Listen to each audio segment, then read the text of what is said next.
ليه يا بابا؟ بفرق شعري. هو مفروق جاهز. الغرابة يا بابا انت ما بتعجزش ابدا. وعايزاني اعجز ليه؟ ما انا كويس كده. الله، اصل انا ما بشيلش هم ابدا. يا بختك. ارقعيني عين بقى يا ست بهيجه. انا ابن امتى يعني؟ انت ناسي يا بابا انك جد، وجد العروسة حلوة. ايوه، وهي فين بقى البنت الحلوه مثيره؟ راحت تزور منى صاحبتها. منى منى. وبعدين معاك يا منى؟ غصب عني غصب عني. قابلتي سمير؟ كلمتيه؟ هات لي جواب.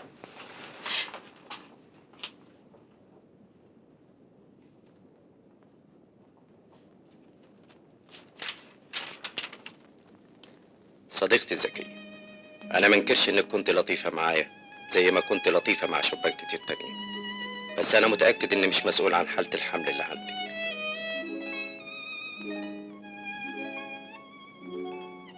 حاولي تتذكري الأب الحقيقي لطفلك المنتظر بدل ما تفكري في الانتحار. أرجوك لا تبعتي لي جوابات ولا تتصلي بيها بالتليفون. سمير. الجبان. زهقت خلاص يا مشير. انا مش عايزه اضايقك وانت في الحاله دي، لكن انت السبب في كل اللي جرالك. خدعني، غشني، فهمني انه هيتجوزني. ده كله ما كانش يخليك تفرطي في نفسك.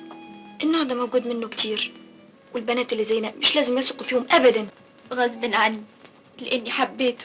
ده كان ادعى انك تحافظي على نفسك، حتى لو كان هو بيحبك اكتر ما انت بتحبيه وتسلمي له نفسك هيفقد ثقته فيكي. انا عارفه اني غلطانه، انا لازم اموت نفسي، ده الحل الوحيد. ما تبقيش مجنونه يا منى. انا هقابله واكلمه وافضل وراه لغايه ما صح ضميره واخليه يصلح غلطته. ده ما عندوش ضمير، ده مش انسان. في الحاله دي هعرف اتصرف معاه. انا هخلي الجواب معايا لغايه ما اقابله، ها؟ وانت تحاولي تكوني طبيعيه قدام مامتك، ما تخليهاش تلاحظ عليكي اي حاجه لغايه ما نلاقي حل للمشكله دي. اهلا. سعيدة يا ماما. ازيك يا روحي؟ سعيدة يا جدو. لا يا شيخه، سعيده يا جدو، حاف كده. انا مش لسه بساك قبل ما اخرج؟ وهو البوس عليك بفلوس؟ بصي يا مشيرة ما تزعليهوش. يلا. والتاني احسن يزعل. والتاني وقرطي وداني ودقنك يا سجد. ودلوقتي تعالي بقى اقعدي علشان عايز اقول لك حاجه. بقى يا ستي بعد نجاحك في الامتحان فكرت كتير اني اجيب لك هديه. فضلت ماشي 3 ايام على رجلي لغايه ما رجلي ورمت، واخيرا جبت لك دي. الله، ذوقك حلو قوي يا جد. دي مساله مش عايزه كلام. وانا كمان جبت لك هديه. جبت لي يا مامي؟ انا مش وعدتك لو نجحتي هخليكي تسافري مرسى مطروح وتقعدي اسبوع. ايوه، وتذاكر الطياره اهي. يا مامي يا بتعمل ايه يا جدو؟ بشيل حاجات من الشنطه القديمه احطهم في الشنطه الجديده. لا معلش سيبهم انت بس، انا هحطهم. بلاش. مش هتيجي معايا يا جدو؟ انا وجدك مسافرين البلد عشان القضيه بتاعت الارض. هو انت صغيره؟ يعني هيخطفوك من على المركب؟ ده انا اخطب بلد يا سجد. ايوه ما انا عارفه. ودلوقتي ناقصني حاجه يا ماما. ايه هي؟ توقف اشتغل مضيفه في الطيران. حكايه المضيفه اتكلمنا كتير فيها قبل كده وقلنا لا. ولما احنا نقول لا يعني لا. اتكلمنا قبل ما انجح ودلوقتي نجحت وعايزين نتكلم. اوه. الموضوع ده هنتكلم فيه بعد ما ترجعي من الرحله، ودلوقتي اطلعي وضبي شنطتك. حاضر. حاسب على الشنطه اللي جبتها لك، دي مش من الشنط اللي بتجيبهم لك ماما. انت صدقت ان ذوقك حلو؟ دي مشمع. مشمع في عيني.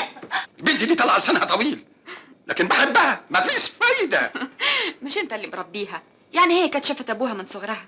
انا مش قلت لك قبل كده اني ما بحملش هم حاجه ابدا؟ لكن كله الا البنت دي، الشيء الوحيد اللي بيعكنن عليا حياتي كوني اشوفها زعلانه. ربنا يخليك لينا، واحنا لينا غيرك. ويخليك ليا يا حبيبتي انت ومشمشه. الو، استاذ سمير موجود؟ مسافر؟ هيرجع امتى؟ ياه، لا متشكرة، انا هبقى اكلمه بعدين.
طب ما تعيطيش، معلش معلش. يا سلام.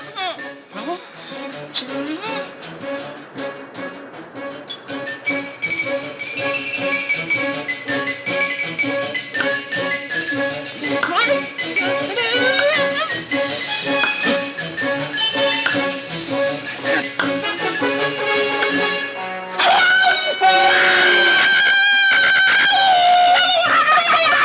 يا شايفه؟ ها؟ طلعت طلعت طلعت طلعت. في ايه؟ شايف البسرية اللي هناك دي؟ بسارية ايه يا عم النظر انت؟ اهي. وهو برضه السمك اللي هنا بسارية؟ سمك ايه؟ بص وراه.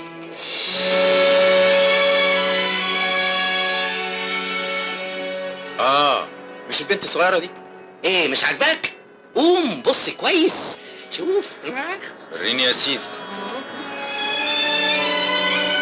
حلو، انما دي قد عيالنا يا فرحات. قد عيالك انت معلش، لكن انا يا دوبك اكبر منها بسنتين 3 يعني. بطل بقى فراغة عين. دي باين عليها وحيدة من غير وليف. يا جدع يعني دي تقول لك يا انكل. تقول اللي يعجبها ان شاء الله، حتى تقول لي يا جدو. دي راحت فين؟ مبسوط اهي زاغت.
غشك وخدعك يا دين النبي وبتاع.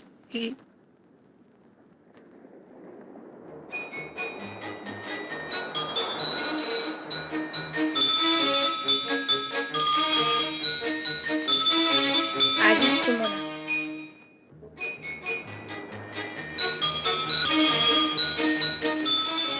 اتصلت بصديقتنا سميرة قبل قيامي بالرحلة، فعلمت إنها سافرت.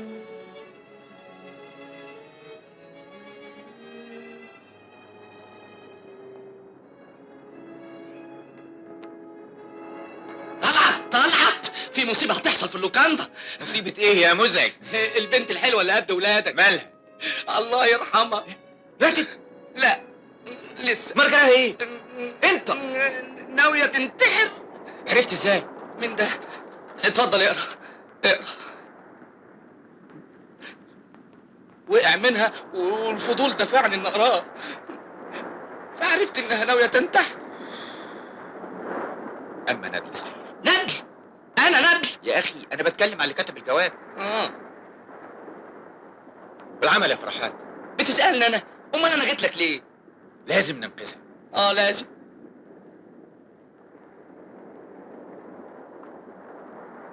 اسمع. نعم. انت كنت معجب بالبنت دي مش كده؟ كنت. ولا زلت؟ هي ذنبها ايه؟ واحد وحش خدعها وغشاها. بتقول ذنبها ايه؟ دي تستاهل قطم رقبتها. مش ده موضوعنا. عاوز تكسب ثواب؟ يا ريت. ويتبني لك قصر في الجنة؟ يا ريت. اتجوزها. يا ريت. ايه؟ بتقول ايه؟ اتجوزها؟ انا لما احب اتجوز واحدة بس، مش عيلة بحالها. لا يا عم. نبقى نفكر في حاجة تانية. نفكر. احنا نراقبها، واذا حاولت تنتحر نمنعها، وده معناه اننا ما نفارقهاش ولا دقيقة. يا سلام عليك وعلى افكارك الجهنمية. يا نهار زي بعضه. الله الله الله، الحق يا مدحت، دي هترمي نفسها، هتنتحر. اسكت، ما تخليهاش تاخد بالها ان احنا بنراقبها. طب الحق اعمل حاجه.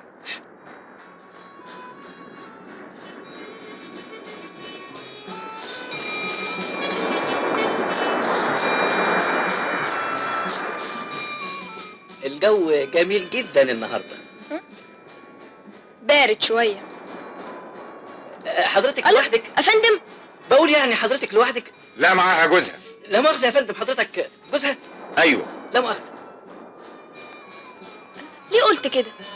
في ناس رزلاء ما يحبوش يسيبوا اي ست في حالها. انا متشكره. العفو. على كل حال هو عنده حق يسألك. ليه؟ اي واحد يشوف واحدة حلوة زيك واقفة لوحدها لازم يسألك. انا الحقيقه جيت الرحله بهدف معين، اعصابي تعبانه ودماغي مشغوله بحاجه مضايقاني. عن اذنك. الحمد لله انا استريحت.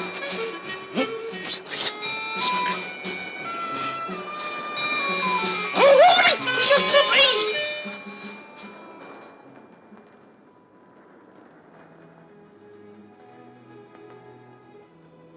ممكن اعرف ايه اللي مضايقك؟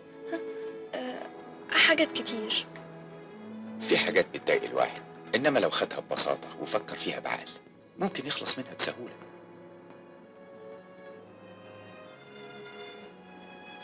وفي حاجات بيكون من الصعب انك تقدر تحلها. انا ملاحظ انك دايما لوحدك. انت ما معكيش حد؟ جايه مع بنات في رحله. طب وهما الناس اللي بيطلعوا الرحلات اللي زي دي مش عشان يعيشوا مع المجموعة اللي مسافرة معاهم ولا يقعدوا لوحدهم؟ عندك حق، بس انا احب اكون لوحدي. اذا انا ضايقتك بكلامي معاكي. لا ابدا، مش قصدي. انا عاوز انصحك نصيحة. اتفضل.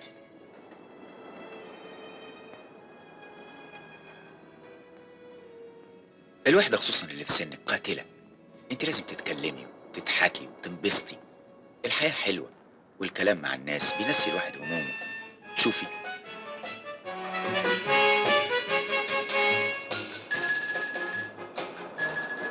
كل دول جايين يتفسحوا، بيضحكوا وبيرقصوا وبيستمتعوا بكل دقيقة من وقتهم. عندك مانع بقى نسمع شوية مزيكا؟ لا ابدا. يا اخي استنى. الورديه طولت. بقول لك الورديه طولت. اتليه. ايه يا اخوانا؟ اسكت اسكت. استنى استنى. ايه يا اخوانا؟ استنى ايه؟ ياخدها مني ويمشي.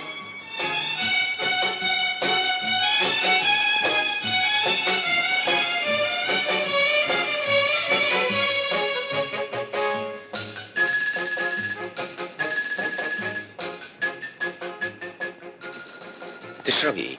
عصير ليمون. 2 عصير ليمون من فضلك. مبسوطة؟ انا مبسوطه، بس خايفه اكون مضايقاك. كل اللي يهمني انك تكوني سعيدة. يا سلام، ساعتي تهمك قد كده؟ عندك حق تستغربي لاننا لسه متعرفين ببعض، لكن عندي احساس كاني اعرفك من سنين. وانا كمان. خلاص اعتبريني زي اخوك الكبير. لا، لا ليه؟ عشان انا ماليش اخوات. طب ممكن اكون صديقك؟ طبعا ممكن. يعني ايه؟ مالكيش اصدقاء؟ لا ابدا، ماليش. ابدا؟ ايه حاجه غريبه دي؟ لا مش غريبة ولا حاجة.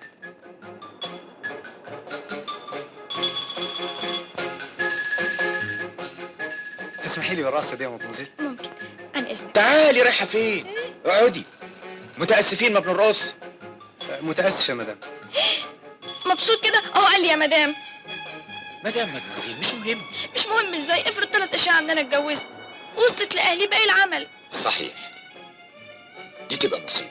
تبقى مصيبه لو اتجوزتني؟ مش قصدي، تبقى مصيبة لو اتهمونا بتهمة ملناش علاقة بيها. عندك حق. يعني انت مش عاوزني ارقص مع حد؟ يستحسن بلاش. طب ارقص معايا. لا ولا انا. الله، ليه؟ الرقص ده بيخلي الواحد يدوخ وانت محتاجة الراحة. ليه بقى عيانه؟ مش عيانة، لكن انت جاية هنا تستريحي مش ترقصي. على رايك خلينا نتفرج عليهم احسن.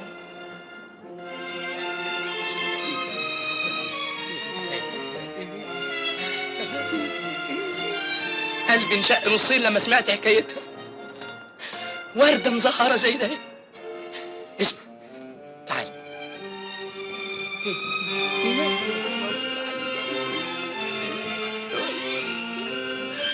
دي حاجه تصعب على الكافر. لا احنا لازم نتكلم معاها ونسليها. اتكلم مع مين؟ الحق عليا اللي قلت لكم، اوعى حد فيكم يجيب سيره حاجه زي دي.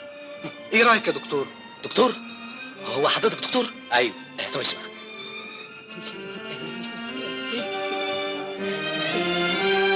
يا سلام لو تخليك دايما قريب منها، يمكن تدوخ ولا حاجه.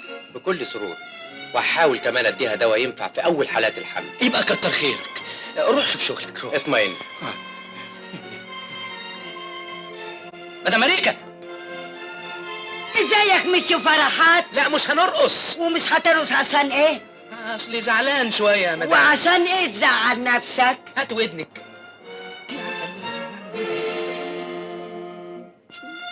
حرام مسكين. انا جاي الرحله دي مخصوص عشان لو حصل لاي حد حاجه اعالجه. متشكرين يا دكتور. بتحس بايه بالظبط؟ مين؟ انا مش حاسه بحاجه ابدا. بتجيلك دوخه مثلا او عينيكي؟ ابدا ابدا، مفيش حاجه من دي.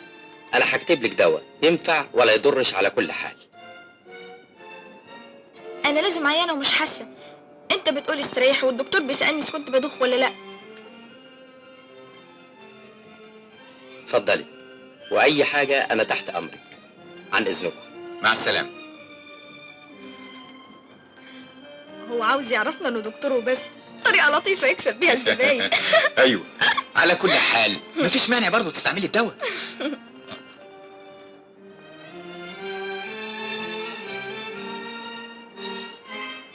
باردون ميسيو، عشان خاطري انا مسكته دي. انا في بنات زي انت. وده ايه ده كمان؟ هو انا رجعت نونو من تاني؟ بكره تجيب نونو، مش تخافي، ربنا كبير. علشان خاطري انا مسكته دي. غريبه الحكايه دي. فال كويس على كل حال، خليهم. وانا هخسر ايه؟ ربنا كبير، ربنا كريم. انا اتضايقت قوي من الزحمه، هتمشى بره. خدي الروشته معاكي.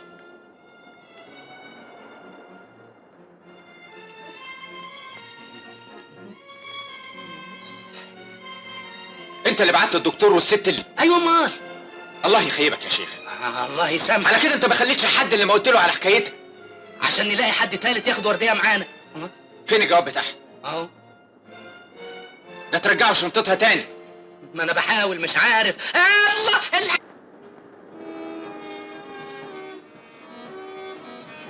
الظاهر انها مصممه المره دي. اعمل معروف يا طلعت، اتحرك روح الحقها. اعمل معروف. يا اخي انت ما وراكش غير المصايب. معلش.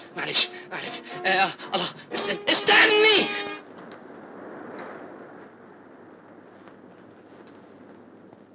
الله، اهو كده. الله، فعلا الجو هنا احسن. كان عندك حق.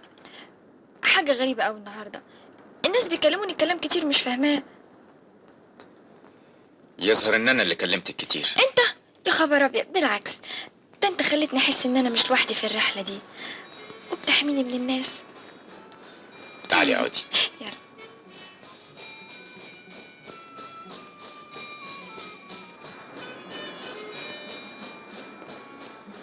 قولي لي، احنا ما تعرفناش ببعض. مشيره. وانا طلعت. اهلا وسهلا. احمد طلعت. عاوزك تتاكدي يا مشيره اني هكون دايما في خدمتك. وادي الكارت بتاعي فيه نمره تليفوني، اذا احتجتي لمساعدتي في اي وقت تقدري تتصلي بيا على طول. ميرسي. انا بعتبر نفسي اني قابلت في الرحله دي الطف انسان شفته في حياتي. ميرسي يا مشيره. كل اللي عايزه منك انك تعتبري ان حياتك ابتدت من جديد. من النهارده عايزك تنسي الماضي خالص، فكري في المستقبل، بصي لقدام. كلامك حلو قوي، ولو اني مش فاهمه منه حاجه ابدا. ايه ده؟ الحق، واحد عايز يسرق شنطتي. يسرق؟ يا لص. انا مش لص. امال انت ايه؟ انا ايه؟ قول لها انا ايه؟ صديقي فرحات. مالك يا اخي ومال الشنطه؟ ماليش. قول لي رجع لي سرقه من الشنطه. ما تقوليش اللي سرقته من فضلك. امال بتفتح الشنطه ليه؟ انا لقيتها مفتوحه قلت اقفلها. ليه يا شيخ؟ تبقى غلطان. انا اللي غلطان؟ ايوه غلطان. على كل حال مش انا بس اللي بغلط لوحدي، في ناس كتير بتغلط. عن اذنك. اتفضلي. وراها؟ لا وراها ولا قدامها. يعني ايه؟ ماليش دعوه بيها، وراها انت دي لسانها طويل. اخص عليك يا عديم الانسانيه. كفايه الانسانيه اللي عندك انت يا نمس. والله ثلاثه اللي بتعمله ده كله ملوش علاقه بالانسانيه. على كل حال وراها. الحمد لله على السلامة يا فندم. الحمد لله على السلامة يا ستي. الله يسلمك، هاتي الشنط يا هاني. حاضر.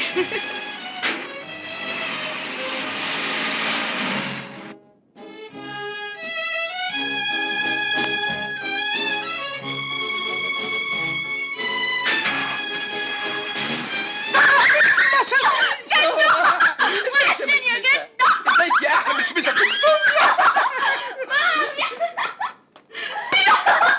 يا حبيبتي؟ وحشتيني. وحشتيني انت. الحمد لله على السلامة. ايه اتبسطتي في الرحلة؟ كانت رحلة مدهشة يا ماما، ما عندكوش فكرة حصل فيها حاجات ما تخطرش على بالنا. يا سلام، حصل ايه يعني؟ حصل حاجات ما تتصورهاش يا جدو، ما تتصورهاش. المهم انك انت اتبسطت. اسعد اسبوع قضيته في حياتي يا ماما. حاجات زي ايه يعني اللي حصلت؟ مش هقولك عليها دلوقتي، سيبها دلوقتي تطلع تستريح. لا ما هو ده مش كلام، ده بعد ما تسوقني تقول لي مش هقول لك دلوقتي. هنزل لكم حالا. ابقى مغفل، ابقى 60 مغفل كمان. الله، مالك يا بابا؟ البنت دي حصلت لها حالة حب. ايه الكلام ده يا بابا؟ ما كنش عالي عالي السلموني ان ما كانتش البنت دي حبت لها واحد. ارجوك يا بابا ما تقولش كده على مشيرة. خلاص هي حط، خلاص ما بقتش في حاجة تطلع من هنا، انما ما تقدريش ابدا تمنعي الافكار اللي هنا. ايوه فكر زي ما انت عايز. ابقى مغفل، ابقى 60. انت اطمنت عليها لغايه ما وصلت البيت؟ ايوه يا سيدي، لحد باب البيت كانت صار سليم. وبعد كده بقى هي تنط من فوق السطوح، تبلع لها انبوبه اسبرين، تشم لها انبوبه بوتاجاز، المهم توصيله توصلها للاخره والسلام. البنت دي شغلاني قوي يا فرحات. عيني يا عيني. انت بتشك ان انا ليا اي غرض من مساعدتي ليها؟ لا والله ابدا، انا بهزر معاك، بس عطفك على البنت دي هيخليها تحبك. تبقى واقعه سودا. انت عايز مني حاجه دلوقتي؟ ايوه. ايه اللي هنعمله عشان ننقذها؟ والله ما انا عارف، شوف انت وقول لي. انا رايي ان احنا ناخد بالنا منها كام يوم لغايه ما نلاقي حل للمساله. واحنا مالنا يا سيدنا؟ مالنا ازاي يا اخي؟ دي انسانيه دي. انت ما عندكش رحمه ولا شفقه؟ شفقه ولا رحمه؟ انت الظاهر ليك دخل في الحكايه دي ومخبيها عليا. اسمع بقى، انت هتقل ادبك تاني؟ لا تاني ولا تالت، اعمل معروف سيبني بقى، خليني ارتاح من المشوار.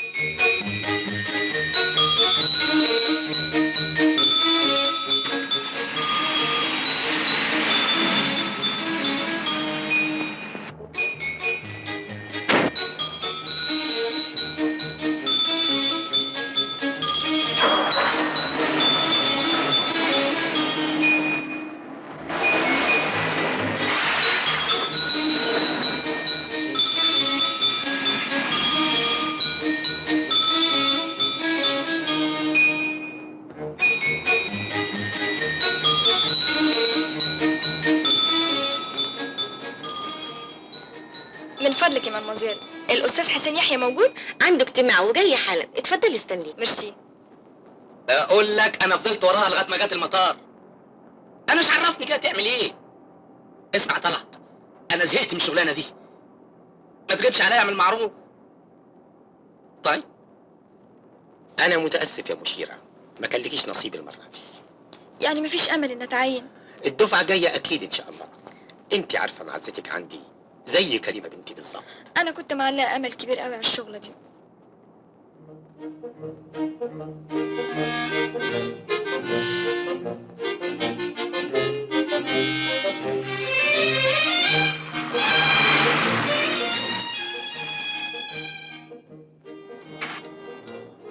اتاخرت ليه؟ ده انا عملت 100 مخالفه لغايه ما وصلت. هي فين؟ قاعده جوه. ضروري هتخرج، نستناها هنا. نستنى؟ ورانا ايه؟ اول ما يكون في اخبار هتصل بيكي بالتليفون. لا ارجوك بلاش التليفون لحسن ماما تعرف. وهو كذلك، هبعت لك ورقه صغيره ابلغك فيها. متشكره يا انكل. مع السلامه يا بنتي، ربنا يقدرني على خدمتك. ميرسي قوي.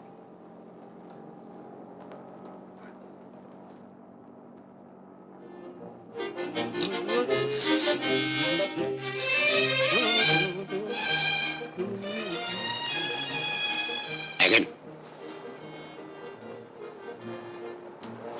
استاذ طلعت، استاذ طلعت. الله، دي مشيره. مشيره؟ دي مشيره. ازاي؟ ازيك انت؟ ازيك يا استاذ فرحان؟ الحمد لله. احنا جايين نستنى واحد صاحبنا جاي من السفر. وانتي مسافره ولا جايه تودعي حد؟ الحقيقة ودعت خلاص. ودعت أمل كان عزيز عليا قوي. عندك مانع نقعد شويه في البوفيه؟ لا ابدا، ده انا حتى عاوزاك. اتفضلي. طب استأذن انا بقى. ما تيجي معانا؟ لا لا لا، انا عندي 30 مشوار. اتفضلوا اتفضلوا انتوا. اتفضلي. طبعا اذن. مع السلامة. لا حول الله يا رب. مسكينة.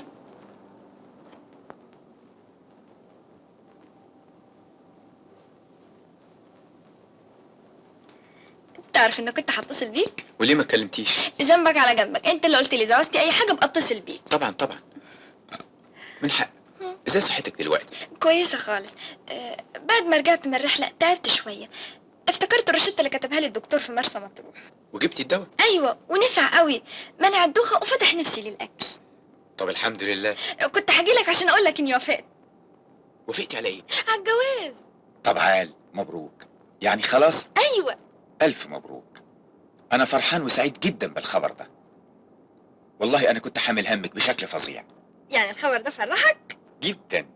مين بقى سعيد الحظ اللي هيتجوزك؟ مين؟ انت. انا؟ ازاي؟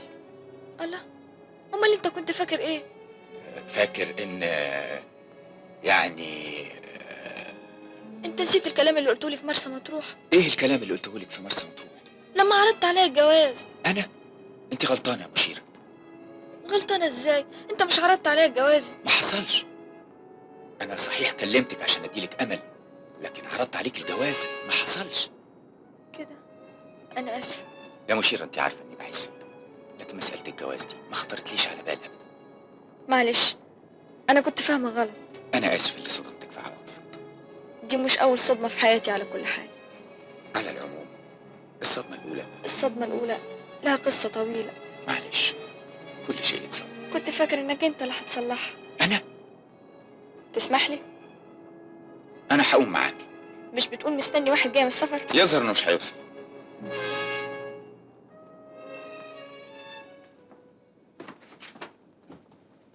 انت ازاي تسيبني لوحدي معاه؟ واقعد معاكم بمناسبة ايه؟ تصور اني فاكره اني هتجوزها؟ يا الف مبروك. والواد هتسموه ايه؟ انت هتهزر معايا؟ بقى ده بقى بدل ما تفكر وتقول لي هنعمل ايه؟ نعمل؟ نون الجمع دي ما تجيبهاش على لسانك ابدا. يعني مش ناوي تتدخل في الموضوع ده؟ يا حبيبي انا مالي ومال المشيرة دي، انا خلاص شلت نفسي من الموضوع ده خالص. انت والله مش بني ادم. قول اللي على كيفك بس خلصني من المشكلة دي. يعني ما تفكرش معايا؟ افكر.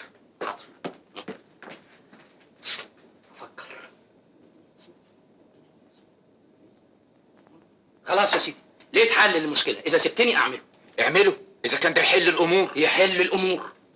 هتعمل إيه؟ أنت مش عايزني أحل المشكلة؟ أيوه. خلاص سيبني بقى أشتغل وأنا أحل الأمور.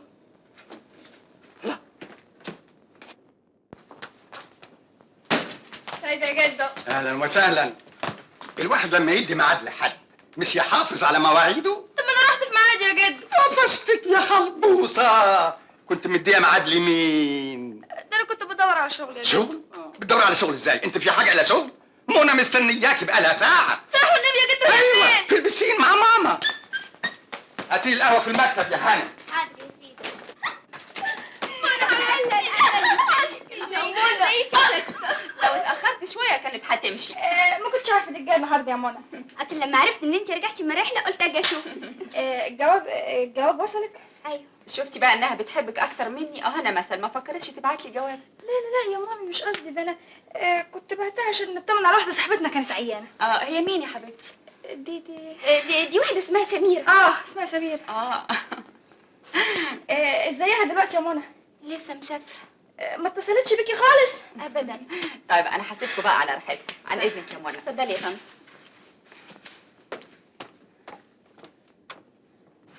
قولي لي يا منى، مفيش اخبار من سمير؟ مش عايز يرد عليا ولا يكلمني. يبقى الحل الوحيد ان اروح له بنفسي. ارجوك يا مشيرة، كل يوم بيفوت عليا بيخوفني اكتر. تعرفي ان انا كمان حظي وحش. بتقولي ايه؟ حصل لك انت كمان؟ ليه يا اختي بعد الشر؟ بس يظهر ان حظي في الحب هيكون وحش. في حد فين؟ في الرحلة، بس مش عارفة كنت هشوفه تاني ولا لا. طب احكيلي.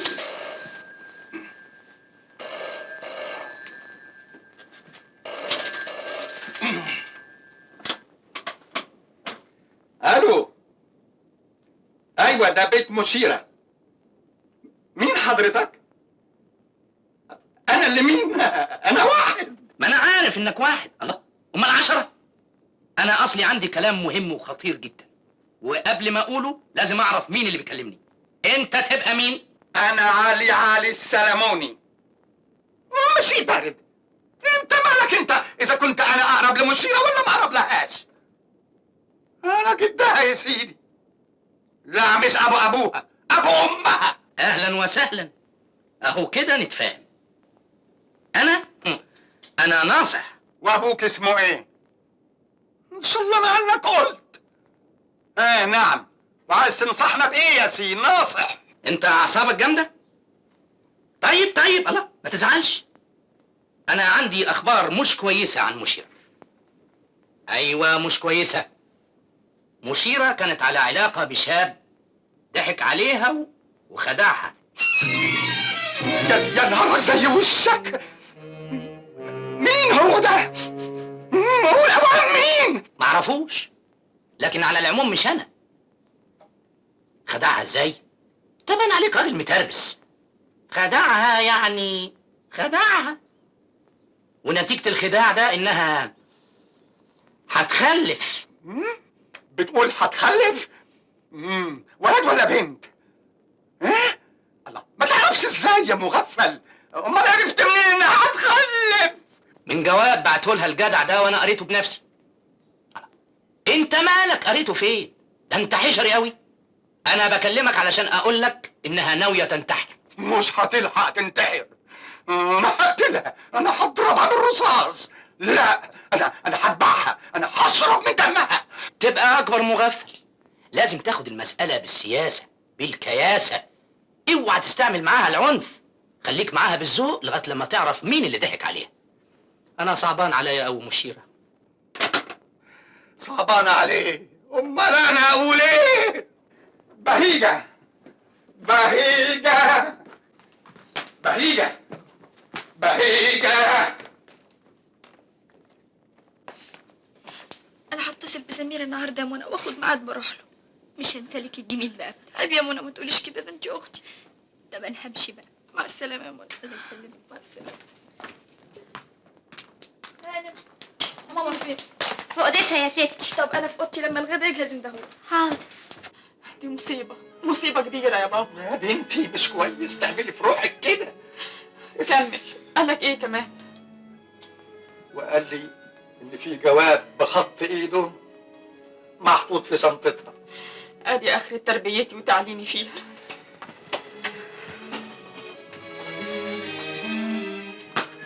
يعني هنعمل ايه دلوقتي؟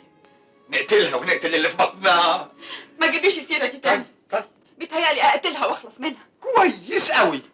يعني نخسر البنت اللي حيلتنا وانتي يودوك السجن وانا افضل لوحدي في البيت الطويل العريض ده اعيط عليكم. امال عايزني بس اعمل ايه في المصيبه دي؟ اسمعي، احنا لازم نكون باردين وهاديين، يعني نتفرم ونتقطع حتت من جوه ونفضل شكلنا كده زي ما هو بارد وهادي من بره. ازاي بس يا بابا عايزني اسمع الكلام ده على بنتي واكون هاديه؟ ما انا لو ما كنتش مكتف نفسي بالعقل كنت عيطت زيك. لكن تحب يعني اسيب الفرامل اللي ماسكاني علشان تصدقي؟ طب بس تعيطش. او كده احنا لازم نعالج الموضوع ده بسياسة وكياسة لحد ما تعترف وتقع بلسانها ونعرف مين المجرم ده. حاضر، عندك حق يا بابا. تعال نشوفها هي فين. بس ما تكسريش، ابردي وشك علشان البنت ما تاخدش بالها.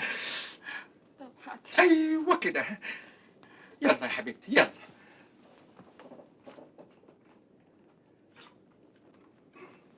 يا هانم يا هانم، انا مش عارف، واحده بتشتغل في البيت يسموها هانم، امال انا يسموني ايه؟ اويس. احنا في ايه ولا في ايه يا بابا؟ فين مشيرة يا هانم؟ في اوضتها يا ستي. نايمة؟ لا يا ستي، كانت بتعيط مش عارفه ليه. شفت ازاي؟ يبقى الحكايه تمام. طيب طب روحي شوفي لك يا هانم.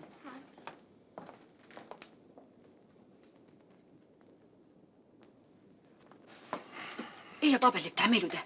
انت عايز الناس كلها تعرف الحكايه؟ انا بس عايزك تعترفي ان تخميني كان في محله. يسر بتطلب حد في التليفون. انا متاسفه اني اكلمك. اتفضلي اتكلمي. هو بتكلمه. المسألة مش هينة للدرجة دي، ده شرف بنت ومستقبل طفل من دمك. هتروح من ربنا فين؟ ابوس ايدك قبل الحكايه ما تتفضح تصلح غلطتك. ما تقوليش ده حياتي. انت لك اخوات، خاف عليهم، استر على بنات الناس، ربنا يستر عرضك. انت بتعيطي. دي الحاجه الوحيده اللي اقدر اعملها لغايه ما ضميري ينكسر. انا هكلمك تاني بكره وارجو انك تقول لي اخبار كويسه. مع السلامه. الله يسلمك. الله يسلمك.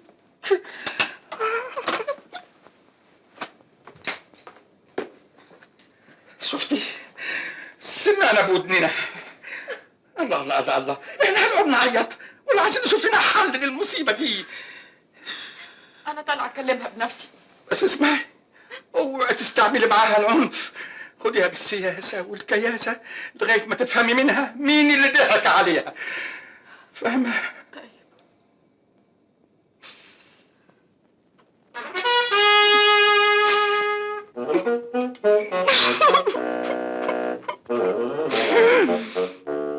مسكينة يا مشمشة، يا ريت كنت أنا وأنت بلاش. انت قاعده لوحدك ليه يا مشمشه؟ مفيش. يا خبر، انت عينيكي حمرا. انت كنتي بتعيطي؟ لا ابدا يا ماما. اخصى عليك يا مشيره، انت بتخبي عليا. هو انا مش عارفاكي؟ يا ماما مفيش حاجة. هو في حاجه تستخبى بين الام وبنتها؟ قولي لي يا حبيبتي، ايه اللي مضايقك؟ اقولك ازاي بس يا ماما اذا كانت مفيش حاجة؟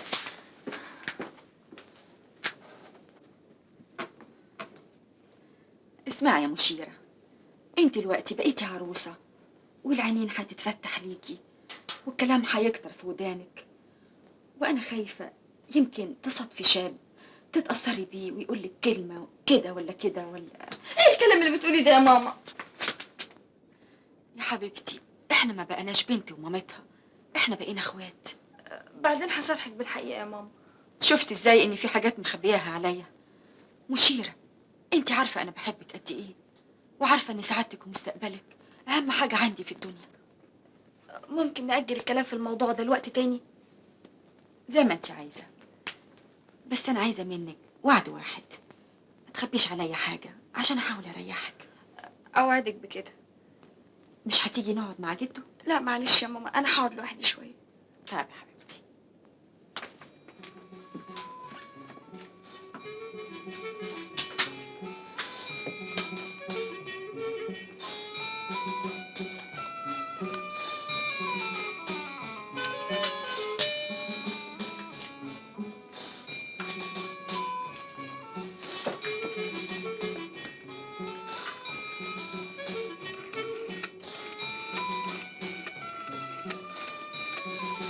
الو استاذ طلعت، انا مشيره. انا بكلمك عشان اقول لك اني متاسفه على الكلام اللي قلته لك النهارده. ما كانش لازم افتحك في حكايه الجواز بالمره. المهم انك اتغيرت خالص، ما كانش هين عليك ولا حتى دقيقه واحده تفوتني. ايه؟ عرفت نمرتك ازاي؟ يا سلام، مش انت اللي اديتني الكارت بتاعك؟ نسيت كمان؟ ايوه طبعا الكارت بتاعك وشايلاه في شنطتي. على كل حال انت اتغيرت خالص. بتتكلم تاني؟ بتقول له ايه؟ استني استنى لامتى ما تقول؟ استلطف ايه وكلام يقطع القلب ايه؟ وقالت له كمان ان الكارت بتاعه في شنطتها. طب هات.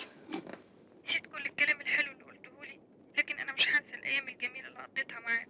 انا مش هكلمك لغايه ما تتصل بيا انت. مع السلامه.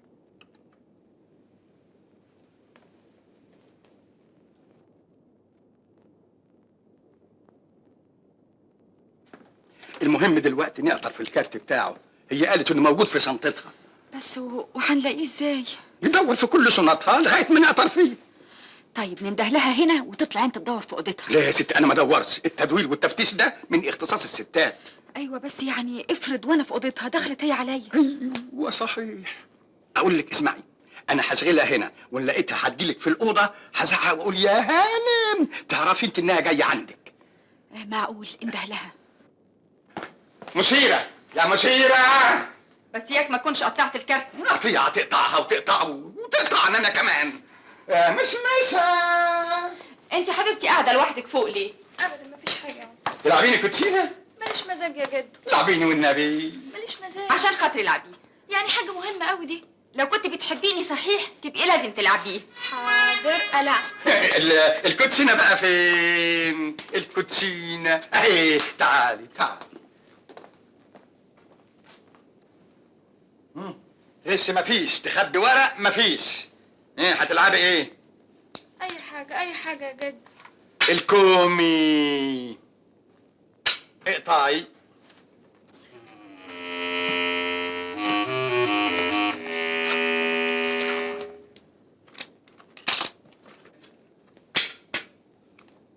بصرة. الله ما تلعبي. كفايه كده يا جد. احنا لسه لحقنا. الله ده احنا لازم نلعب نص ساعة على بال ما على ايه؟ على بال يعني ما الاكل يجهز. لا انا طالعه استريح. والله ما انت طالعة. الله مش قادره يا جد. الله اما انت والله. طب استني شوية صغيرة. يا هانم يا هانم يا هانم نام.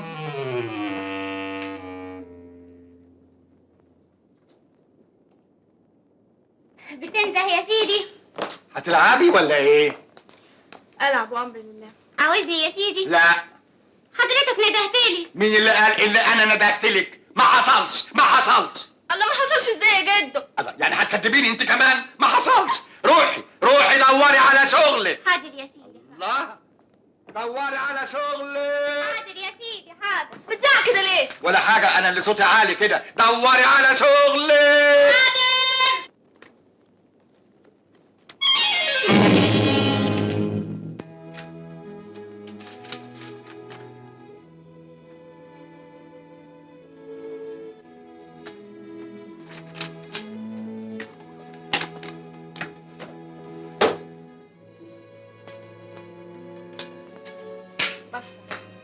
بصرة. طيب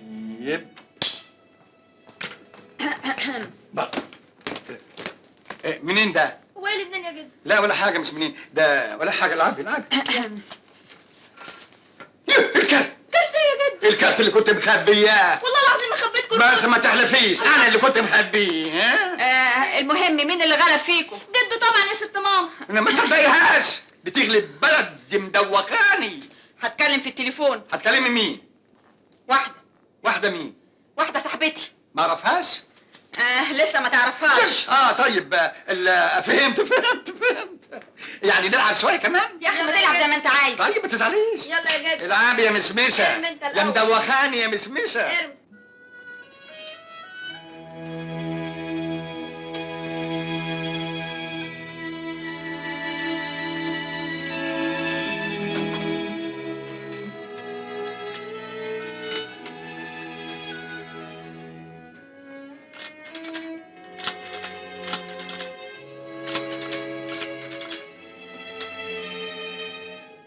الو، من فضلك الاستاذ احمد طلعت. حضرتك؟ انا عايزه اقابلك ضروري. مش لازم تعرف انا مين. افندم، المساله حياه او موت. فضيحه كبيره. دي بتقول فضيحه. خد كلمها. انا مالي يا اخويا.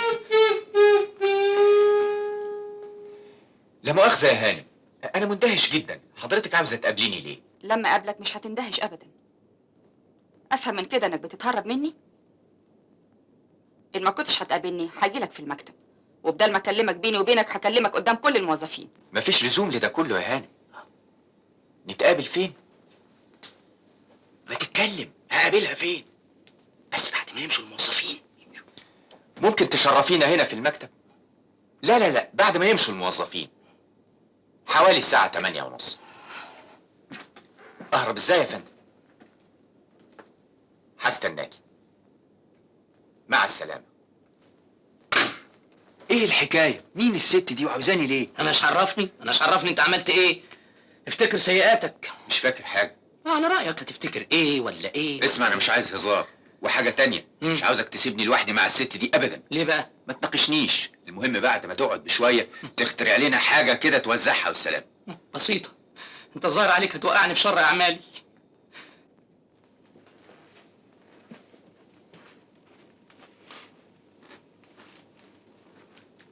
في حد موجود من الموظفين؟ ما خليتش حد منهم، مشيتهم كلهم قبل ميعادهم بنص ساعه.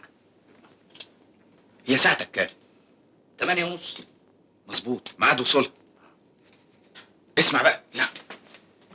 انا مش عايزك تسيبني لوحدي معاها ابدا. وده كلام؟ الله، زي ما اتفقنا. طبعا. افتح انت.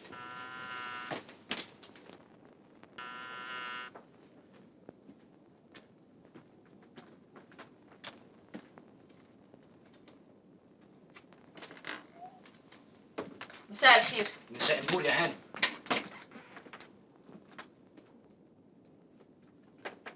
مش معقول. ايه هو اللي مش معقول؟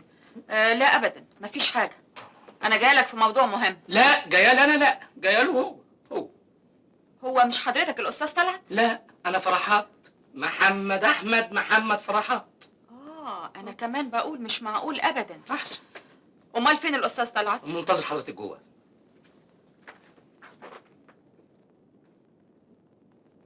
اهلا وسهلا يا هاني. الاستاذ طلعت؟ ايوه يا فندم، اتفضلي. اقدم لك زميلي وصديقي المهندس. هو عرفني بنفسه. فرحات.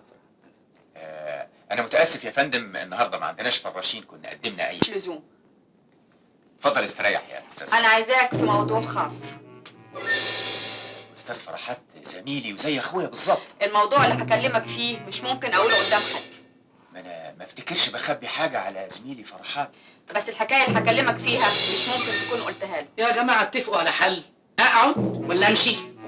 انا مصممه نتكلم لوحدنا. طيب امرك يا هاني. معلش انا هستناك بره.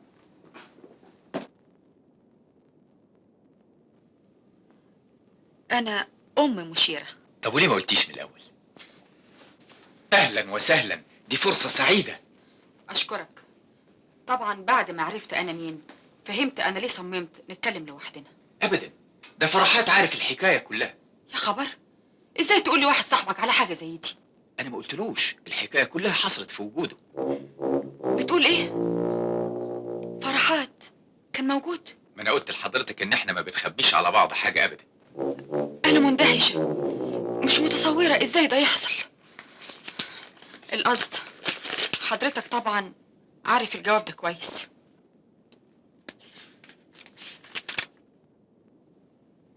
ايوه. أنا عايزة المسألة دي تتحل بأسرع ما يمكن. وحضرتك عرفت الحكايه دي ازاي؟ مشيره قالت لك؟ مشيرة ما قالتش حاجة. في واحد اتصل ببابا في التليفون وقال له على الموضوع. وناويه تعملي ايه؟ هدافع عن مستقبل بنتي حتى لو وصلت الحكاية للقتل. لا ارجوكي، مفيش لزوم للتفكير في العنف. انا رايي ان احنا لو قدرنا نحل المساله حل سلمي يكون افضل. يا ريت، أنا مستعدة. استاذ طلعت، ضربوا تليفون في البيت وعايزينك. معلش بعد شويه هتصل بيهم. بعدين امتى؟ دول عايزينك حالا في التليفون التاني. قلت لك بعد شويه هبقى اكلمهم انا. بصراحه بقى شقتك بتتحرق والمطافي هناك. ازاي كده؟ اهو كده. معلش يا أستاذ، اتفضل أنت. لكن حضرتك يا استاذ يلا. الله. معلش نبقى نتقابل مرة تانية. انا اسف قوي يا فندم، انما زي ما يلا انت يا شايف. استاذ. معلش اتفضل. حضرتك طبعا ما تعرفنيش. لا يا فندم، ما حصليش الشرف. أنا أم مشيرة. انت حضرتك ام مشيره؟ الأستاذ طلعت قال لي إنك عارف الحكاية. ايوه. وإيه رأيك؟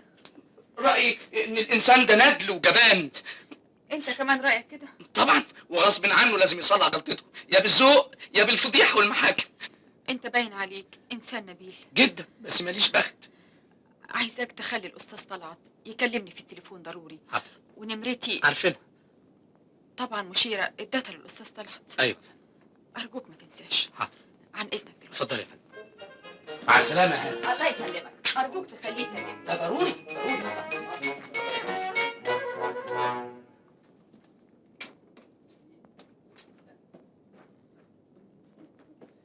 حريقه ايه دي اللي انت اخترعتها لي؟ الله يخيبك. بذمتك مش فكره حلوه؟ انا انا ما كنتش عايزها تمشي. وانا ايش عرفني؟ احنا مش متفقين ان ما خلاهاش تطول معاك؟ انا ما كنتش اعرف انها ام مشيره. وانا بشم على ظهر ايدي. على العموم اتضح انها عارفه كل حاجه عن حكايه مشيره. لا يا شيخ، انا في الاول افتكرت ان مشيره اعترفت لها، وبعدين قالت لي ان واحد اتصل بيهم وقال لهم الحكايه كلها. ما هو انا اللي كلمتهم. انت؟ ايوه انا. اما انك ما عندكش اخلاق صحيح. لا يا شيخ، اظن كنت عايزني افضل وراها راقبها لوحدي. اخص عليك. اخص عليا اخص عليا، على الاقل دلوقتي اهلها هم اللي هيراقبوها. لا يا فرحات، انا زعلان منك. امال انا اقول ايه؟ الله، حضرتك انسجمت ان القعده معاها وسايبنا رن هنا. لكن بذمتك ايه رايك فيها؟ مش لطيفه؟ لطيفه؟ هي من ناحيه لطيفه لطيفه، وكمان عايزاك تكلمها في التليفون. قوي، عشان تعرف ان صديق مفيد. الله يخليك. انت بتدور على ايه؟ نمره التليفون بتاعتها 46 340 مشيره. انت حافظها؟ مش لسه مكلم جدها؟ كم؟ 46 340 مشيره، 46 340 مشيره، 46 340 مشيره.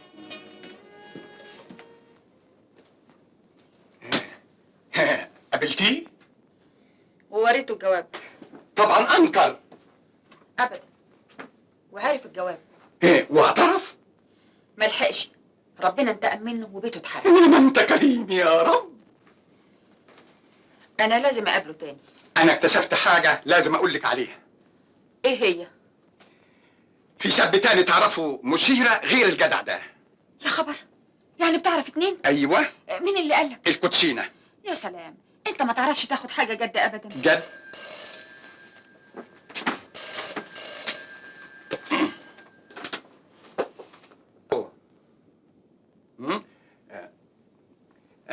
مين حضرتك؟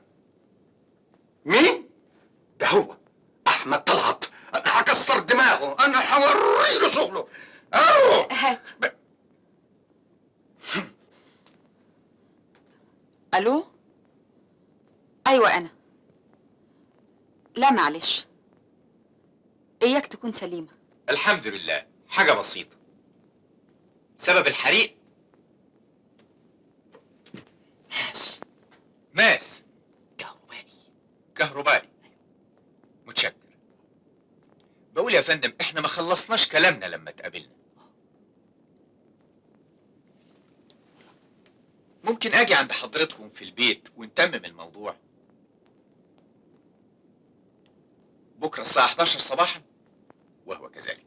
متشكر قوي. مع السلامه. الف مبروك. على ايه؟ ربنا يتمم بخير. انت مش هتتجوز مشيره؟ اتجننت؟ انا مش فاهم الست دي ازاي عرفت تليفونك وكلمتك. بكره كل شيء يبان.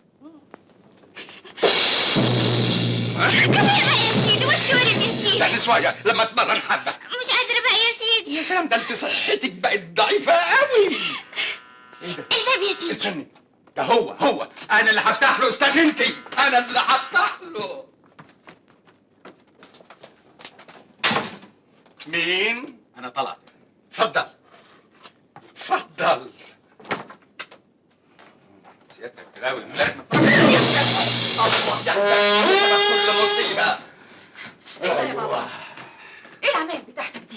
عمايل ايه؟ يعني عاجبك العمايل بتاعته هو؟ انا مش فاهم بس عملت كده ليه؟ ايوه عملت كده ليه؟ انا اللي مش فاهم انت عملت كده ليه؟ ايوه بس التفاهم ما يكونش بالشكل ده. لا مؤاخذه يا استاذ طلعت. انا بس عملت ايه؟ انا وشي مش مكشوف زيك علشان اقول لك. انت عارف انت عملت ايه؟ اتفضل اقعد يا استاذ طلعت عشان نتكلم. مؤكد في سوء تفاهم. حضرتك فاكرني مين؟ مفيش داعي للانكار، المساله واضحه زي الشمس. هو معقول هيعترف؟ اديله فرصه يتكلم. طيب اديته فرصه. فهمت. وحضرتك تبقى مين؟ ابقى جدها، جد مشيره اللي حضرتك غلطان. انا اللي اكتشفت الحكايه، مش بطلها. ازاي؟ الجواب اللي جالها وقع في ايدي واحنا معاها في الرحله. يا اخويا الف حكايه الف الف يا مؤلف. استنى بس يا بابا. انا مش قادر استنى، انا متهيألي اضبط زمارة رقبته. لو كنت انا بطل القصه ما كنتش جيت برجليا لحد هنا. ما كانش زميلي في الشركه يكلم الاستاذ ويقول له على السر اللي ما كنتوش تعرفوه. الله الله الله الله الله، ده انا على كده طلعت مدهب. يعني انت ماليش اي علاقه بالحكايه دي خالص، وانا عاوز اساعد مشيره زي ما انتوا عايزين تساعدوها بالظبط. لا مؤاخذه، اتفضل. متشكر قوي. تاخد دول كمان؟ ليه بقى؟ علشان تردي لي التحيه اللي قابلتك بيها. ملوش لزوم، انا مقدر موقفكم كويس. الورد ده انا جايبهولك. أشكرك يا أستاذ طلعت، ومتأسفة بالنيابة عن بابا. ده من الصبح يا ستي نازل فينا ضرب كلنا. انت متاكده ان اسمه طلعت؟ سمعت بيقول كده. شعرك كويس، فستاني حلو يا هانم. كلك حلوه والنبي يا ستي. والظاهر انها فسرت اهتمامي بيها تفسير خاطئ. بتجري ليه؟ ده مش كويس علشانك. اهلا وسهلا. مش خايفه لا تقعي وتتكعبلي وتبقى مصيبه؟ مين اللي جاب الورد؟ الأستاذ طلعت. ميرسي يا استاذ طلعت، ميرسي خالص. ما بزيادة تهشك الورد بالشكل ده. متهيألي انك بتهشكي حاجه تانية. حاجه ايه يا جدو؟ او حاجه معرفش. اعمل لك قهوه؟ لا متشكر. طب شربات؟ لا انا جيت بس اشوفكم واتعرف على ماما والاستاذ. يعني هتمشي اذا سمحتي. كده على طول؟ سيبيه على راحتي يا مشيرة، المرة الجاية هيقعد أكتر. هنشوفك تاني قريب؟ ضروري. استاذن. الزيارة دي مش هنحسبها. والله انا مكسوف منك. لا ابدا مفيش حاجه. انا هوصله يا ماما. طيب يا مشيرة. بس بلاش تنطيط. حاضر يا جدو.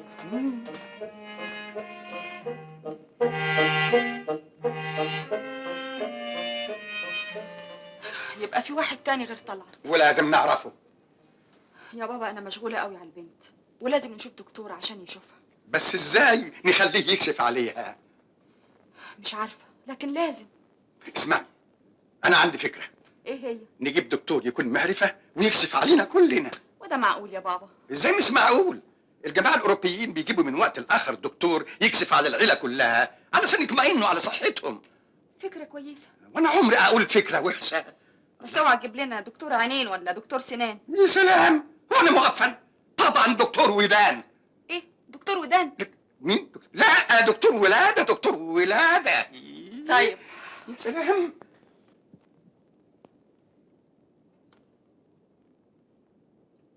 انت صدقت صحيح؟ تكشف علي ده ايه؟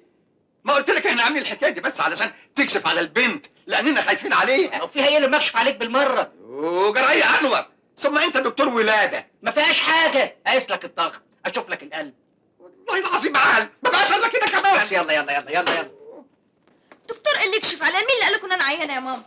يا حبيبتي احنا جايبينه عشان يكشف علينا كلنا، وكشف عليا ودلوقتي بيكشف على جدك. جدي ده راجل موسوس، فاكر ان عنده كل الامراض اللي في الدنيا.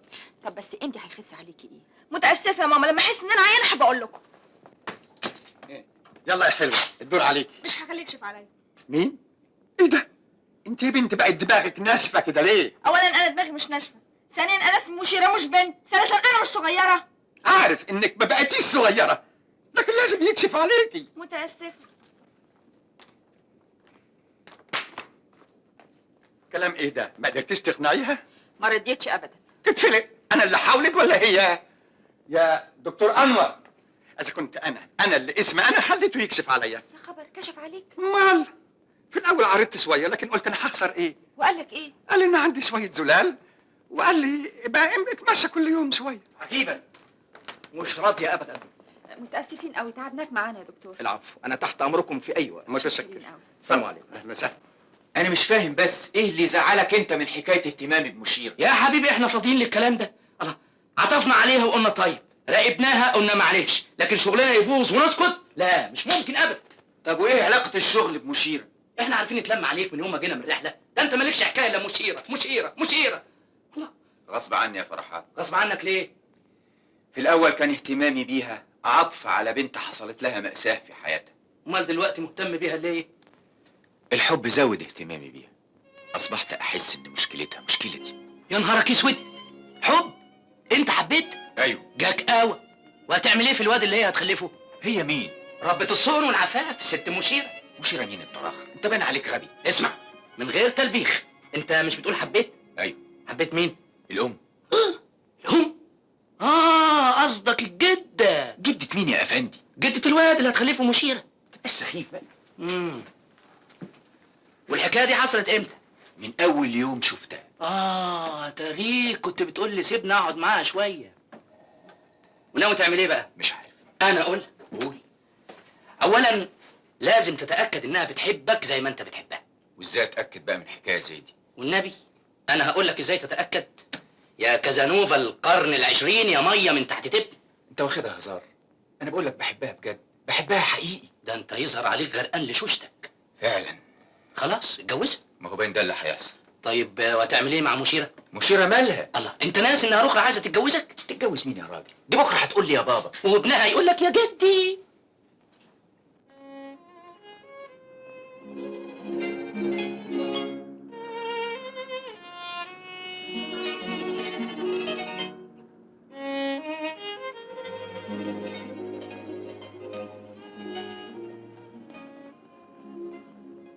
ما قلتليش ايه رايك؟ والله يا طلعت مش عارفة أقول لك إيه. المهم انك توافقي وبعدين نحدد ميعاد الجواز. أنا في الحقيقة عهدت نفسي إني ما اتجوز إلا بعد مشيرة ما تتجوز. كل اللي عايز اعرفه منك رايك.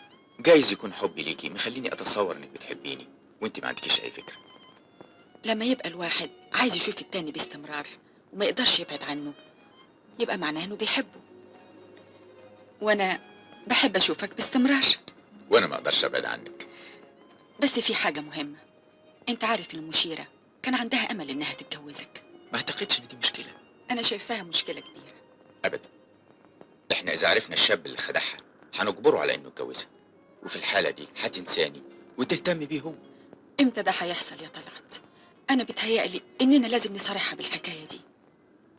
مش معقول نفضل ساكتين كده وعاملين نفسنا مش عارفين. مش لازم نصارحها قبل ما نعرف الشاب اللي خدعها.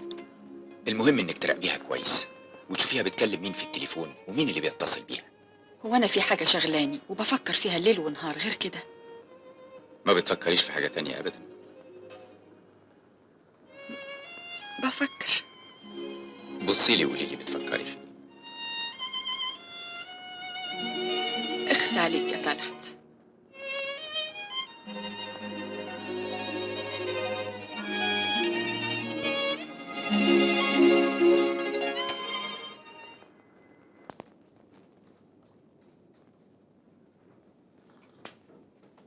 ايه ده؟ يا دي الدهية السوداء، انت اتجننتي؟ ازاي تشيلي شيلة تقيلة زي دي؟ ده كده ليه يا جدو؟ هو انا كل ما اشيل حاجه تزعلي كده؟ ده انا اقدر اشيلك انت كمان. هقول لك ايه يا اخواتي؟ يا بنتي حالتك ما ايه؟ ما تسمعش انك تشيلي شيلة تقيلة زي دي. ليه تعبانه؟ عيانه؟ ما تتكلم. ما اعرفش. هو كل ما اكلمك تقول لي ما اعرفش. ايه مالكوا يا جماعة؟ في ايه؟ في ايه يا بابا؟ مفيش، خلاص انتهينا. انا مخصمك يا جد. محصماني انتهينا. على فكرة نعم. طلعت بيسلم عليك. صحيح والنبي يا ماما، شفتي فين؟ قابلني صدفة وصمم انه يوصلني. وما دخلش معاكي يا ماما. عزمت عليه مرضيش. قولي لي يا ماما، ايه رأيك في طلعت؟ من جهة ايه؟ اخلاقه طبعا لطيف خالص. تفتكري يا ماما هكون سعيدة معاه لو اتجوزته؟ مشيرة يا حبيبتي، بلاش تفكري التفكير ده دلوقتي. احنا في ايه ولا في ايه؟ وانا بقول اتجوزه دلوقتي يا ماما. امال امتى؟ بعد شهرين 5 9. 9.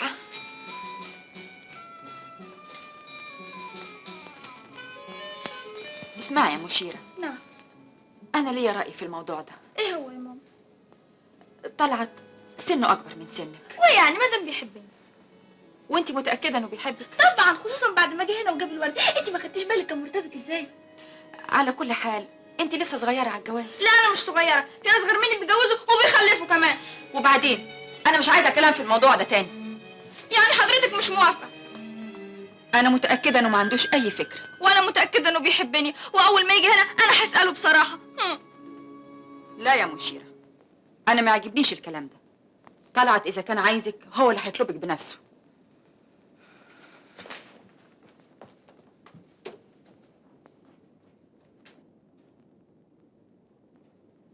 في حاجة يا عم حسن؟ ايوه يا فندم، في واحد جاي وساب الجواب ده للست مشيرة. ما قالكش اسمه ايه؟ لا يا فندم.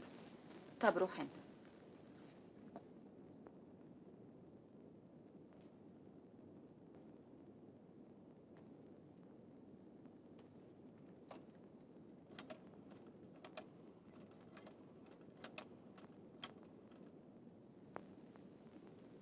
الو، الاستاذ طلعت؟ انا بهيجة. الله يسلمك. مشيرة جالها جواب دلوقتي ومش عارفة اعمل ايه، افتحه؟ لا ما تفتحيش، انا هفوت عليكم الليله دي. مع السلامه.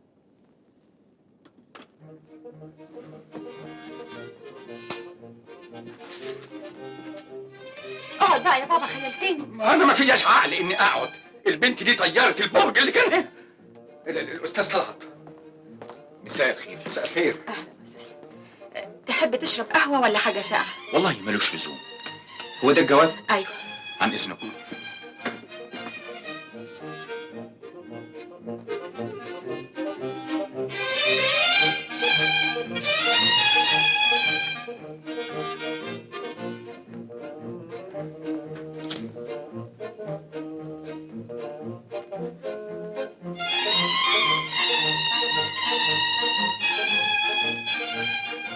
المهم نعرف اللي في الجواب ونلزقه زي ما كان ونديهولها. ازاي الكلام ده؟ نديهولها تاني ليه؟ مش لازم تعرف ان احنا بنتجسس عليها. اهو انفتح. هات اما اشوف فيه ايه. لحظة واحدة. ما تقرا سيبت ركبي. ما تزعقش كده للبنت تسمع. هي هنا؟ اقرا يا استاذ طلعت. من واحد اسمه حسين يحيى. الآنسة مشيرة.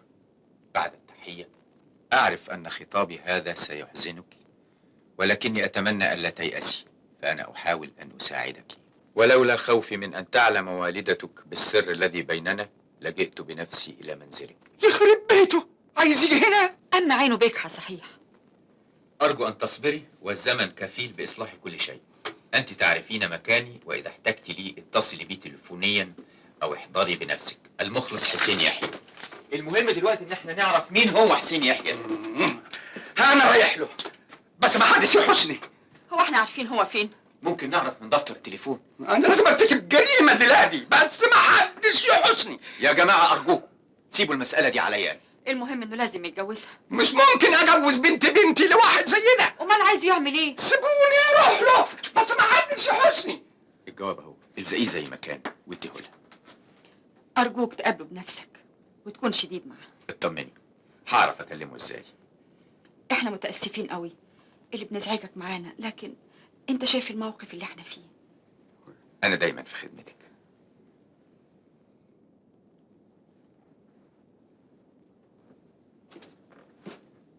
ايه ده يا اخوي؟ لو اعرف اللي كتبك، لو ما كانوش حاسون عنك يا حسين يا ابن يحيى، انا كنت طبعت زمرت رقبتك.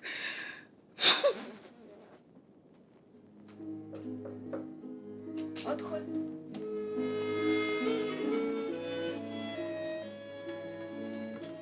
في جواب علشانك يا مشيرة. من مين؟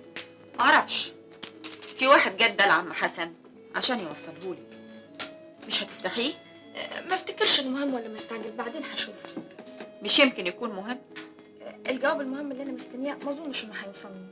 يمكن هو ده. انا متاكده انه مش هو. ويا ترى الجواب المهم اللي انت مستنياه هيكون من مين؟ لما يجي هوريهولك. وبخصوص ايه؟ حياه ومستقبل. اما غريبه يا مشيره، هو معقول في بنت بتخبي على مامتها زي ما بتعملي كده؟ لو كنت اعرف ان الحاجه اللي في الجواب اللي انا مستنياها هتبسطك كنت قلت لك عليها. من مصلحتك ومصلحتي. والله ما انت عارفه مصلحتك فين. معلش مسيري هعرف. على كل حال انا مش عايزه اضايقك اكتر ما انت متضايقه. هسيبك دلوقتي عشان تفتحي الجواب، يمكن مش عايزه تقريه قدامي.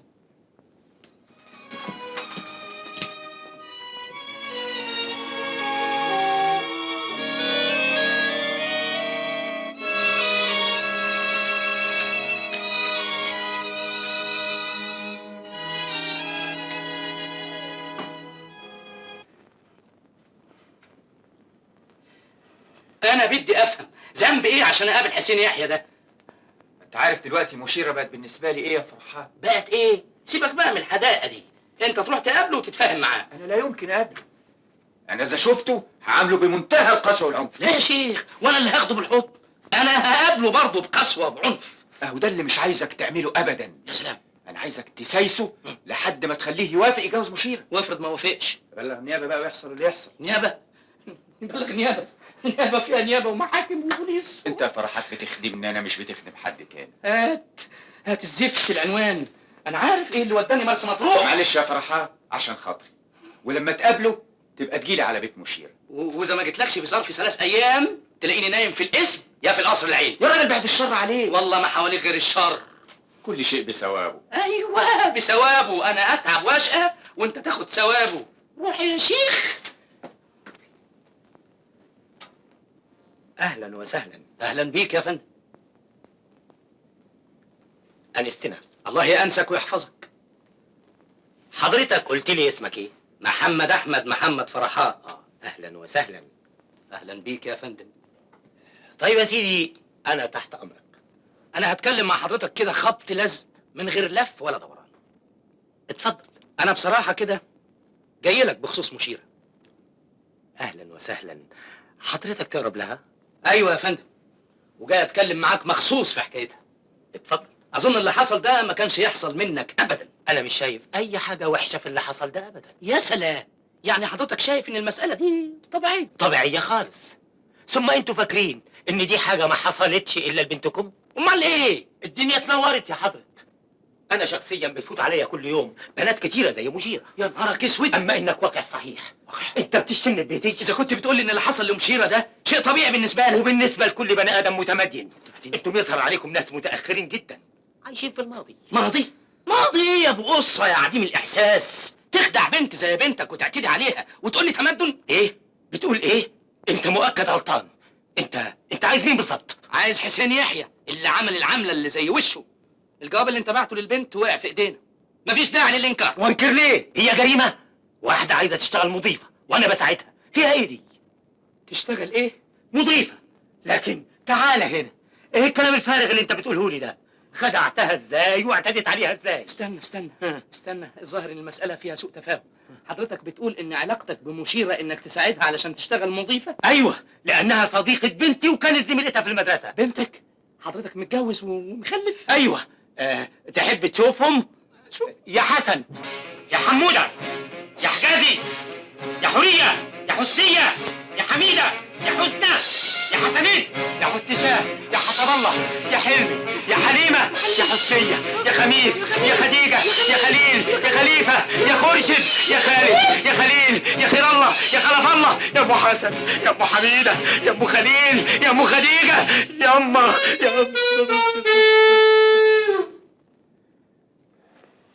انت متاكد ان فرحات ده لبق وسياسي؟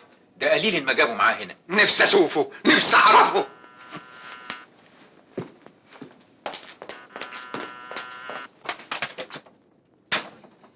السلام عليكم. انت فرحات؟ ايوه. هو فين؟ هو مين يا فندم؟ السافل المنحط. تعالى يا فرحات. اقدم لكم صديقي فرحات، بهيجة هانم والدة مشيرة الاستاذ علي جداه. ايوه. عملت ايه يا فرحات؟ استنى عليها ما اخد نفسي، ده ساكن في اخر الدنيا. احنا متاسفين اللي تعبناه. ده ساكن في عماره قديمه وفي اخر دور وما فيهاش اسانسير كمان. ما تتكلم بقى، فلقتنا. الله، انت بتزعلي كده ليه وانا بشتغل عندك؟ معلش يا فرحات. طيب خلاص، حقك عليا وادي راسك ابوسها. ما تتكلم بقى، وحياة اللي خلفوك. قابلته وكلمته واعترف. اعترف. مش عايزة اشوف حد احلى مني الليلة. هو عازمكم فين يا ست؟ هنتعشى بره. هانم، والنبي تشوفي بس كانت في اي حاجة في فستان تقولي لي. والنبي زي القمر يا ستي، حلوة كلي.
الله، جرى ايه؟ ما كلتيش البرتقال بتاعك ليه؟ انا قلت لكم عايزه كريم كراميل، قلت له لا بلاش كريم كراميل. بس عشان كله بيض. طب وماله؟ وماله ازاي بس يا مشيرة؟ البيض يجيب زلال. جرى ايه يا ماما؟ انتوا ماسكين لي على الواحده كده ليه اليومين دول؟ ما انت لازم تاكلي فاكهه. اجيب لك موز، تفاح، يوستفندي. ايوه، عارفين نفسي في ايه؟ ايه؟ في البطيخ. هو ده وقت بطيخ؟ والنبي يا جدو مش عارفه نفسي راحت له ليه، زي اللي بيتوحم. انا هجيب لك بطيخ من تحت الارض. هتجيبه منين بس يا فرحان؟ انت مش سامع بتقول ايه؟ ده حتى مش كويس لو نفسها في حاجه وما كلتهاش. ايوه صحيح.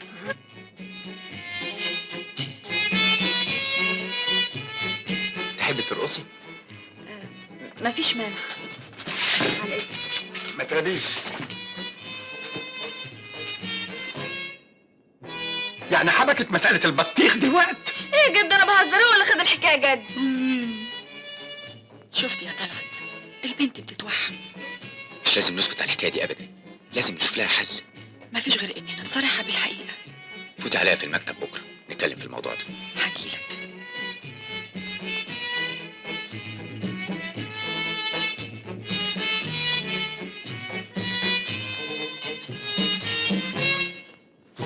جد ترقص معايا؟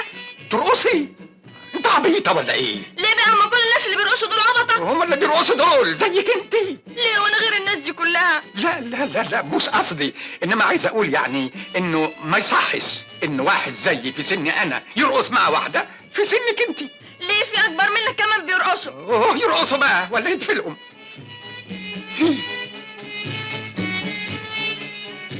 لا يا تفضحك يا فرحان.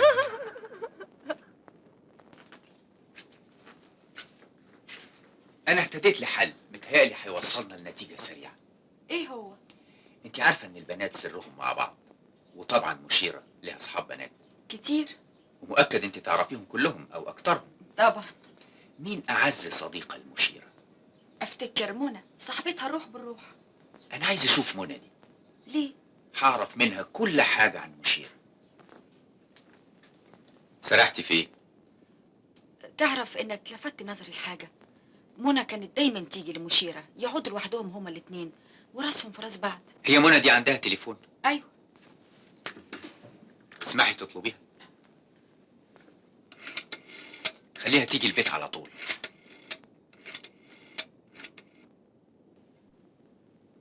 الو، منى موجوده؟ انا مامة مشيره. طب من فضلك لما ترجع خليها تجيلي البيت ضروري. من فضلك ما تنسيش. اشكرك. في حاجه تانية، انت دايما ليه معارضه ان مشيره تشتغل مضيفه؟ تشتغل اي حاجه بس تخلص من المصيبة اللي هي فيها. ان شاء الله كله ينتهي على خير. يا ريت يا طلعت. ودلوقتي نمشي عشان نستنى منى. اتفضلي. انا متشكره جدا يا انكل حسين، يعني خلاص تعينت. وممكن تستلمي الشغل على طول.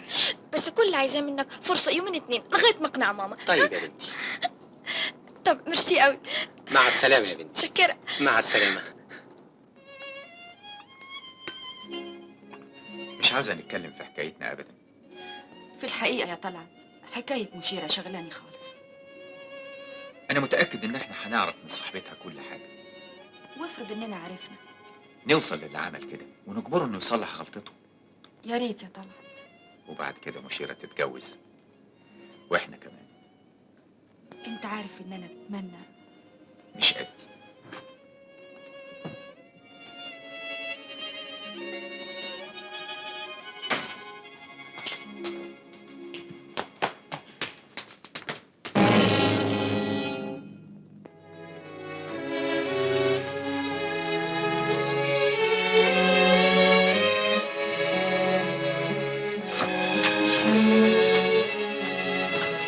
مشيرة،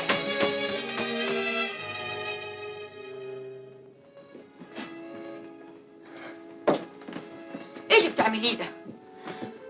رايحة فين يا مشيرة؟ اسمحي تسيبيني يا مدام. مدام مستخسرة تقولي لي ماما. يا سلام على السهولة اللي بتجرحي بيها الناس. انا اللي بجرح الناس؟ ويا ريت بتجرحيهم على اساس اللي على تصورات واوهام. اللي شفته بعيني ما كانش تصورات واوهام. انت اللي خدعتي نفسك بنفسك. تصورتي ان طلعت بيحبك وهو في الحقيقة بيعطف عليكي. طبعا ده الكلام اللي لازم تقوليه دلوقتي، واللي قلتهولك قبل كده كمان. مشيرة، لازم تستعملي عقلك وتفكري فرق السن اللي بينك وبينه. انا اللي عرفت طلعت، وهو دخل البيت ده عشاني انا، لانه بيحبني انا. لانه بيعطف عليكي مش بيحبك. ويعطف عليا ليه؟ انت فاهمة وانا فاهمة. ما تخلينيش ابقى صغيرة زيك واجرحك في لحظة غضب. انت ما تقدرش تجرحيني. معلش بس خليكي قاعدة. انا ماشية، ومن قبل ما اجي واشوفك معاك كنت جاي اخد شنطتي وماشية. هتروحي فين؟ انا خلاص تعينت مضيفة ومن بكرة هستلم الشغل. طب سيبي الهدوم دلوقتي. اتفضلي. مؤكد انت تعرفي الحكاية كلها بالتفصيل ولازم تقولي لنا على كل حاجة. انا ما اعرفش حاجة ابدا عن مشير. صدقوني صدقوني مفيش داعي اكذب عليكم. انتم سركم مع بعض. مين اللي خدع مشيرة؟ مين اللي اعتدى عليها؟ اعتدى عليها؟ هي كمان؟ تقصدي ايه بهي كمان؟